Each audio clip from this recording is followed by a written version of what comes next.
રહ્યા છો વાયન ન્યૂઝ. હવે જોઈએ અગત્યના સમાચાર.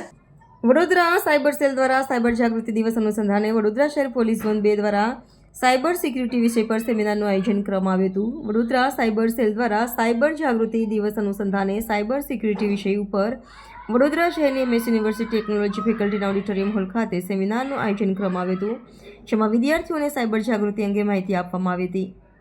દેશભરમાં સાયબર ક્રાઇમની ઘટનાઓ વધતા પોલીસ તંત્ર સહિત સરકાર ચિંતામાં મુકાઈ છે.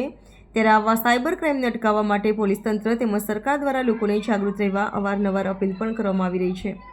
ત્યારે સાયબર જાગૃતિ દિવસ અનુસંધાને વડોદરામાં સાયબર સેલ દ્વારા જાગૃતિ સેમિનારોનું આયોજન ઝોન 2 દ્વારા કરવામાં આવ્યું હતું. વડોદરા સાયબર સેલ દ્વારા સાયબર સિક્યુરિટી વિષયમાં સાયબર ક્રાઇમ શું છે, કયા કયા પ્રકારના સાયબર ક્રાઇમ કરવામાં આવે છે, સાયબર બુલિંગ અને સાયબર ગ્રુમિંગ શું છે, સોશિયલ મીડિયા એકાઉન્ટ ઓપરેટ કરતી વખતે શું સાવધાની રાખવી, સાયબર સિક્યુરિટી અને સાયબર સેફ્ટી શું છે, સાયબર ક્રાઇમથી બચવા માટે શું સાવધાની રાખવી, સાયબર ક્રાઇમનો બનાવ બને તો ઓફલાઈન તેમજ ઓનલાઈન કેવી રીતે ફરિયાદ લખાવી, ફરિયાદ લખાવતી વખતે કયા કયા ડોક્યુમેન્ટ સાથે રાખવા, આ તમામ મુદ્દાઓની સમજણ સામાન્ય પ્રજાને આપવામાં આવી.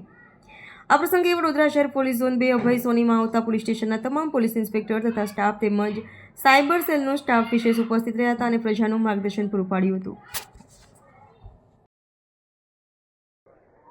સાયબર જાગૃતિ અભિયાન હેઠળ આજે એમએસયુ ટેકનોલોજી ફેકલ્ટી ખાતે સાયબર જાગૃતિ અભિયાન રાખવામાં આવેલું હતું.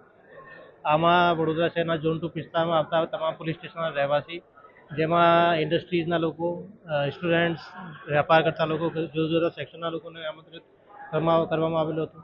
અને આમાં વિસ્તૃતમાં ચર્ચા કરવામાં આવેલી હતી કે કઈ પ્રકારે સાયબર ફ્રોડ કોઈના જોડે થઈ શકે. આજે આપણે બધા પાસે મોબાઈલ ફોન છે અને આપણે કોઈ પણ પ્રકારથી ઇન્ટરનેટ જોડે કનેક્ટેડ છે. તો જે